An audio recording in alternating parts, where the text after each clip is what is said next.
नमस्कार, बुलेटिन में आपका स्वागत है। आपके साथ मैं दीपेश बरगले। चलिए खबरों की शुरुआत करते हैं।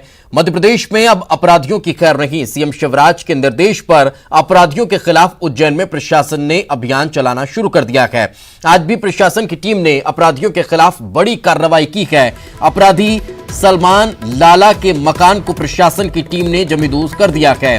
इससे पहले मंगलवार को भी प्रशासन की टीम इनामी बदमाश इमरान के अवैध मकान को तोड़ने पहुंची थी। तो ये बड़ी खबर हम आपको बता रहे हैं। आज और मंगलवार दो अलग अलग कार्रवाइयां, किस तरह से लगातार अपराधियों के खिलाफ अब सख्ती देखने को मिल रही है। साफ शब्दों में मुख्यमंत्री शिवराज सिंह चौहान ने इस बात के निर्देश अधिकारियों को दे दी है कि किसी भी तरह से किसी गरीब को परेशान न किया जाए और इस तरह के जो कुख्यात अपराधी हैं उन पर कड़ी कार्रवाई होती रहे। और ज्यादा जानकारी के साथ हमारे सहयोगी आनंद हमारे साथ जुड़ चुके हैं। आनंद, क्या ताजा जानकारी आज की कार्रवाई को लेकर? सुबह से ही ये कार्रवाई यहाँ पर लगातार जारी है और उज्जैन प्रशासन और पुलिस के प्रशासन की टीम यहाँ पर लगातार मौजूद थी।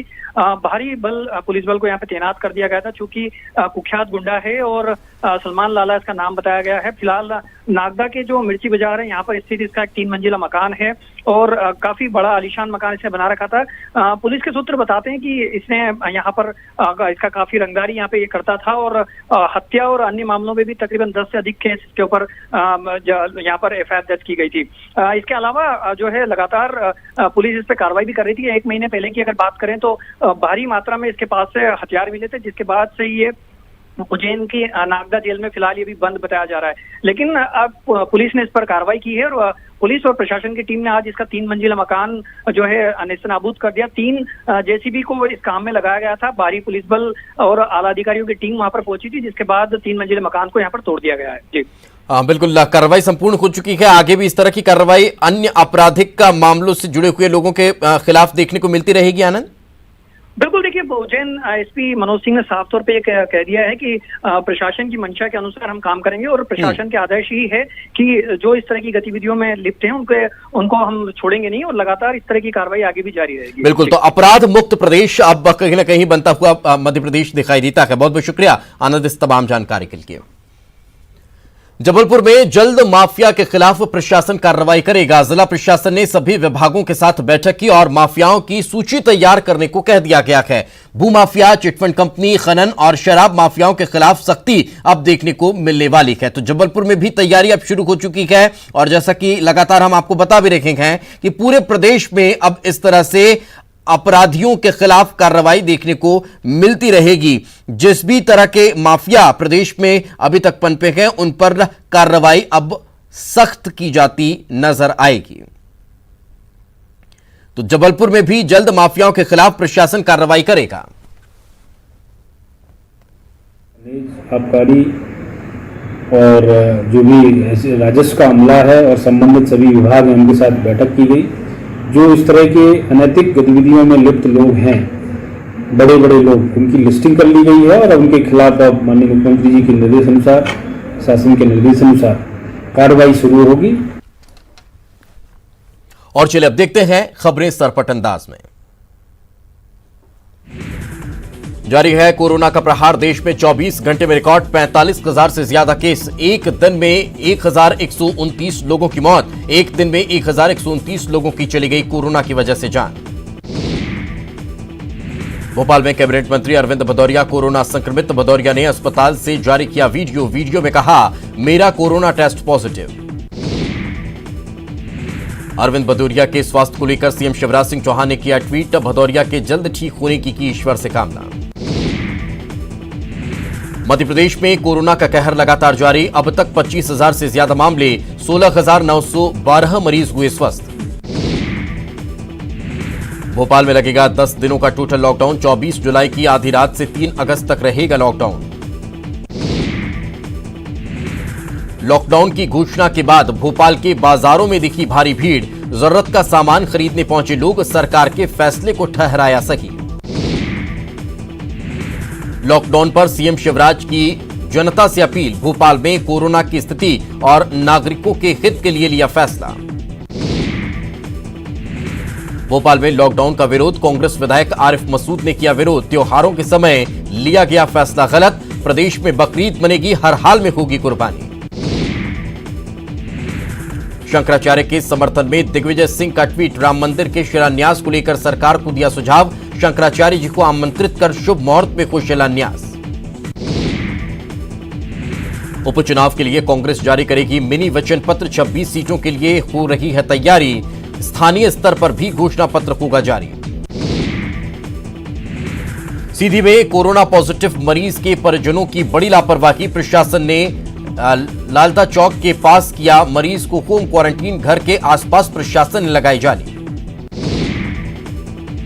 भोपाल में कोरोना के मिले 190 नए मरीज, आरएएफ के 6 जवानों को भी हुआ कोरोना, सीआरपीएफ के 2 जवान भी संक्रमित। सीधी के मकुआरा गांव में बिजली विभाग की बड़ी लापरवाही, प्राचीन शिव मंदिर में बिजली के तार लटके नीचे, हो सकता है लटकते तारों से बड़ा हादसा। सतना में बिजली विभाग की बड़ी लापरवाही, करीब गरीब परिवार को भेजा 1 लाख से ज्यादा का बिल, शिकायत के बाद विभाग ने सुधारा बिल, 3 महीने से आ रहा था गलत बिल। भोपाल में आरएसएस की बैठक का आज तीसरा दिन, संघ की वर्किंग ग्रुप की बैठक में कल स्वदेशी अभियान पर हुई चर्चा। टीकमगढ़ के ओरछा के रामराजा सरकार मंदिर में सावन की तीज का त्योहार, तीज पर रामराजा मंदिर में विशेष पूजा। उज्जैन में अवैध निर्माण पर चला बुलडोजर, नागदा के कुख्यात अपराधी सलमान लाला का मकान किया गया धराशायी। छत्तीसगढ़ में कोरोना का कहर, एक्टिव मरीजों की संख्या हुई 1740, कोरोना से 29 लोगों की गई जान। बस्तर संभाग में एक ही दिन में 55 जवान कोरोना पॉजिटिव, सुकमा में सबसे ज्यादा 36 जवान संक्रमित, बस्तर में 6, नारायणपुर और कांकेर में 5-5 जवान पॉजिटिव, बीजापुर में 2 और कोंडा गांव में 1 जवान हुआ संक्रमित। रायपुर में टोटल लॉकडाउन का दूसरा दिन, चप्पे चप्पे पर मौजूद है पुलिस, नियमों का उल्लंघन करने पर किया जा रहा मामला दर्ज। नगर निगम, नगरपालिका और नगर पंचायतों में चुनाव की तैयारी शुरू, राज्य निर्वाचन आयोग ने जारी किया कार्यक्रम, संबंधित जिला कलेक्टर्स को लिखा पत्र। राज्यसभा सांसद सरोज पांडे ने सीएम भूपेश बघेल को लिखा पत्र, राखी भेज रक्षाबंधन पर की शराबबंदी की मांग, खत में कांग्रेस के चुनावी घोषणा पत्र का भी जिक्र। दंतेवाड़ा के किरंदुल थाने में 11 नक्सलियों ने डाले हथियार, घर वापस आइए अभियान के तहत एसपी के सामने किया सरेंडर। जगदलपुर में सरेंडर करने के बाद महिला नक्सली की भाई से अपील, संगठन छोड़ आ जाओ घर, मिलकर मनाएंगे रक्षाबंधन। कोरबा में किचन से निकला कोबरा, टाइल के नीचे मां से लिपटे हुए मिले 25 सपोले। छत्तीसगढ़ में मौसम विभाग ने जारी किया येलो अलर्ट, अगले 24 घंटे के भीतर कई जिलों में हो सकती है मूसलाधार बारिश, द्रोणिका के असर से बने आसार। मौसम विभाग का येलो अलर्ट, आज प्रदेश के कई जिलों में हो सकती है भारी बारिश, सरगुजा, बिलासपुर, रायपुर, दुर्ग में अलर्ट। रायगढ़ में कुएं में गिरे हाथी के बच्चे का रेस्क्यू, जेसीबी की मदद से निकाला गया बच्चा, 2 घंटे ऑपरेशन के बाद मिली सफलता। मंत्रिमंडल विस्तार को सुप्रीम कोर्ट में चुनौती, पूर्व स्पीकर एनपी प्रजापति ने खटखटाया कोर्ट का दरवाजा, संख्या पर उठाए सवाल, मुख्य सचिव और सीएम को नोटिस। उपचुनाव से पहले सॉफ्ट हिंदुत्व की तरफ कांग्रेस, कमलनाथ का वीडियो आया सामने, रामपथ वनगमन और ओंकारेश्वर मंदिर के विकास की गाथा। कोरोना काल में कमलनाथ का ईवीएम पर नहीं बैलेट पर भरोसा, चुनाव आयोग को लिखा पत्र, उपचुनाव में बैलेट पेपर से वोटिंग कराने का सुझाव, कोरोना संक्रमण का दिया हवाला। इंदौर में कांग्रेस नेता प्रेमचंद गुड्डू के बाद अब कांग्रेस जिला अध्यक्ष सदाशिव यादव भी कोरोना संक्रमित, बीते दिनों आयोजित पत्रकार वार्ता के दौरान प्रेमचंद गुड्डू और सदाशिव यादव आए थे करीब। इंदौर में टैक्स चोरी मामले में नीतीश वाधवानी पर कसेगा शिकंजा, जल्द लुकआउट नोटिस होगा जारी। बाप के प्यारे मियां की कोर्ट में पेशी, पुलिस को मिली 5 दिन की रिमांड, अब फिर होगी तगड़ी पूछताछ। चलिए फिलहाल रुकेंगे एक छोटे से ब्रेक के लिए, ब्रेक के बाद जल्द हाजिर होंगे। डिंडौरी में बस्ती विकास योजना में करोड़ों के भ्रष्टाचार का आरोप, ओम प्रकाश धुर्वे ने लगाए आरोप। धुर्वे ने खुद को बताया पाक साफ। रीवा के माऊगंज में तहसीलदार का ऑडियो हुआ वायरल, पटवारी पर दबाव बनाने का आरोप, कलेक्टर ने जांच की कही बात। रायपुर में रसिक परमार के दुग्ध महासंघ से दिया इस्तीफा। छत्तीसगढ़ राज्य सहकारी दुग्ध महासंघ के अध्यक्ष पद से दिया इस्तीफा। पद से इस्तीफा मांग रही थी कांग्रेस। होशंगाबाद में सरेराह महिला और युवक के बीच खूनी संघर्ष, तमाशा देखते रहे लोग, बनाया वीडियो। जबलपुर में जल्द माफिया के खिलाफ प्रशासन की कार्रवाई, विभागों की सूची तैयार करने के निर्देश। टीकमगढ़ में राशन नहीं मिलने से नाराज ग्रामीणों ने सड़क पर लगाया जाम। 3 माह से ग्रामीणों को नहीं मिला राशन।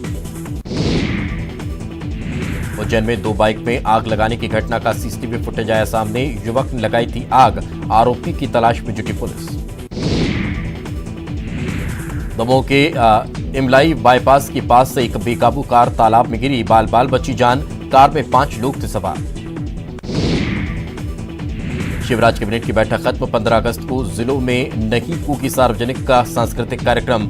राजधानी में होगा मुख्य समारोह। उज्जैन में आबकारी अधिकारी को भी बर्खास्त करने का लिया कैबिनेट ने फैसला। उपचुनाव से पहले कांग्रेस का बड़ा ऐलान, सरकार बनते ही अतिथि शिक्षक होंगे नियमित। पूर्व मंत्री सज्जन सिंह वर्मा का बयान। गृह मंत्री ताम्रध्वज साहू ने अमित शाह को लिखा पत्र। छत्तीसगढ़ पुलिस को केंद्र सरकार से पहले के तुलना में कम फंड मिलने की कही बात। इस वक्त बड़ी खबर बिलासपुर से मिल रही है। सरकंडा IHSDP आवास में युवकों की गुंडागर्दी सामने आई है। युवकों ने चाकू लहराया है, लोगों को धमकाने का काम किया है। बाहर खड़ी गाड़ियों में भी जमकर तोड़फोड़ की है। कई लोगों के खिलाफ अब मामला दर्ज किया गया है। ये बड़ी खबर निकलकर सामने आ रही है बिलासपुर से, जहां पर इस तरह का उत्पात देखने को मिला है। तस्वीरों में आप देख सकते हैं किस तरह से यहां पर तोड़फोड़ की जा रही है। ये बड़ी खबर इस वक्त निकलकर सामने आ रही है बिलासपुर से, जहां सरकंडा IHSDP आवास में युवकों ने गुंडागर्दी की है। युवकों ने चाकू लहराया है, लोगों को धमकाने का काम किया है, गाड़ियों में तोड़फोड़ की है। जमकर उत्पात यहां पर ये युवक मचाते हुए नजर आए हैं। तस्वीरें आप देख सकते हैं कि किस तरह से यहां इनके द्वारा उपद्रव किया गया है।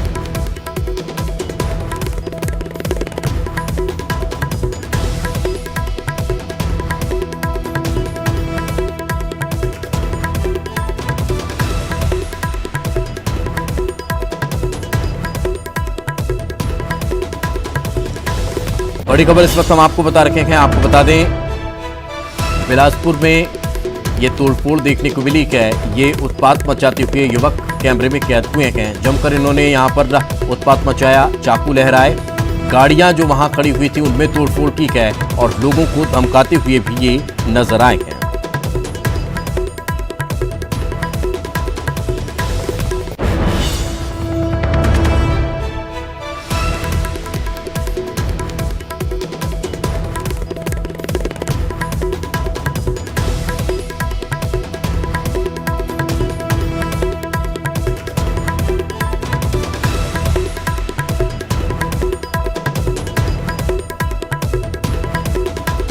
बड़ी खबर इस वक्त निकलकर सामने आ रही है बिलासपुर से, जहां पर हंगामा, तोड़फोड़, उपद्रव करते हुए ये युवक दिखाई दिए।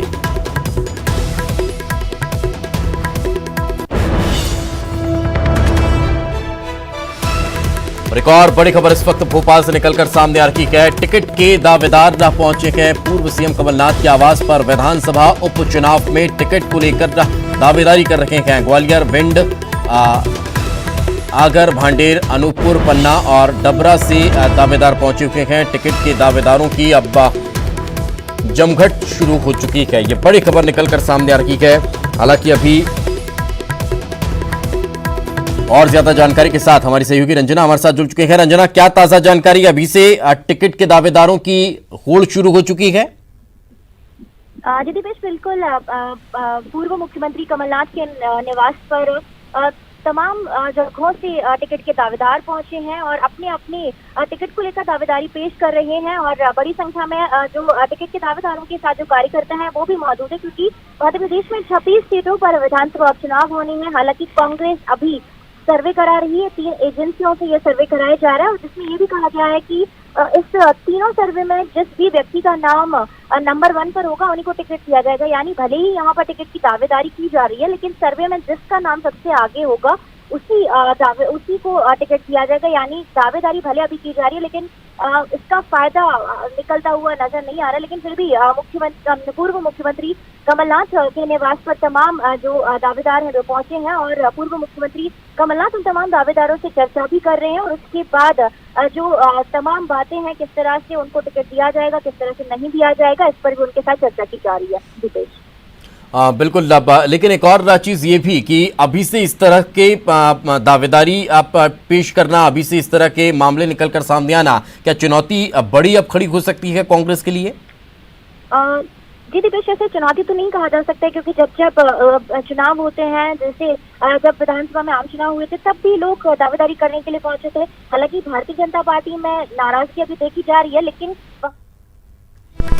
बिल्कुल कहीं ना कहीं दावेदारी अभी से शुरू हो चुकी है और ये अब देखना होगा कि आखिर कब तक का इस तरह की दावेदारियां देखने को मिलती है और ये पार्टी के लिए कोई बड़ी चुनौती तो साबित नहीं होता। बहुत बहुत शुक्रिया इस तमाम जानकारी के लिए।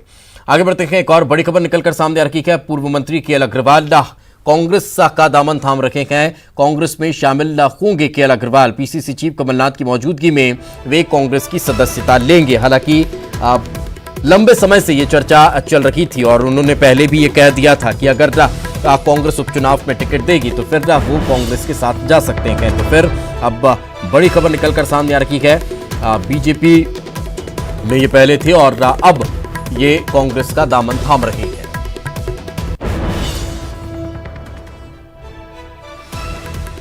और ज्यादा जानकारी के साथ हमारे सहयोगी अनुराग हमारे साथ जुड़ चुके हैं। अनुराग, क्या ताजा जानकारी, कब तक कांग्रेस की सदस्यता ले सकते हैं और क्या ये माना जाए कि बहुत विलंब कर दी क्योंकि लंबे समय से अटकलें चल रही थी? बिल्कुल, देखिए लंबे समय से इस बात को लेकर अटकलें चल रही थी कि केएल अग्रवाल बीजेपी छोड़कर कांग्रेस में शामिल होने का काम करेंगे। हालांकि बीजेपी के तमाम बड़े नेताओं के संपर्क में केएल अग्रवाल थे और लगातार उनको मनाने की कोशिश हो रही थी। जब से खबर आई थी कि केएल अग्रवाल पार्टी से नाराज हैं और वो कांग्रेस में शामिल हो सकते हैं, इसी को लेकर पार्टी के तमाम बड़े नेता इस बात की कोशिश में जुटे थे कि केएल अग्रवाल को मना लिया जाए। लेकिन अब ये तय हो गया है कि केएल अग्रवाल कांग्रेस का दामन थामेंगे और मुमकिन इस बात को लेकर भी है कि गुना के बमोरी विधानसभा सीट से केएल अग्रवाल कांग्रेस के उम्मीदवार हो सकते हैं। हालांकि अभी सदस्यता का कार्यक्रम हो रहा है। पूर्व मुख्यमंत्री कमलनाथ की मौजूदगी में केएल अग्रवाल और उनके समर्थक जो है बीजेपी छोड़कर कांग्रेस में शामिल होंगे और उसकी सदस्यता लेने का काम करेंगे। यानी कि गुना इलाके में बीजेपी को ये बड़ा झटका माना जा सकता है कि पूर्व राज्य मंत्री रह चुके हैं। नर्मदा विकास प्राधिकरण जैसे महत्वपूर्ण विभाग की जिम्मेदारी उन्होंने संभाली थी और 2018 के चुनाव में उनको पार्टी ने टिकट नहीं दिया था और इसी बात को लेकर वो नाराज थे और अब कुछ ही देर के बाद वो बिल्कुल, तो कई बार बगावती तेवर भी उनके देखने को मिले थे जिसकी वजह से निष्कासन भी उनका किया गया था और अब वे कांग्रेस का दामन थामते हुए नजर आ रहे हैं। बहुत बहुत शुक्रिया अनुराग इस तमाम जानकारी के लिए। इसी के साथ इस बुलेटिन में फिलहाल इतना ही।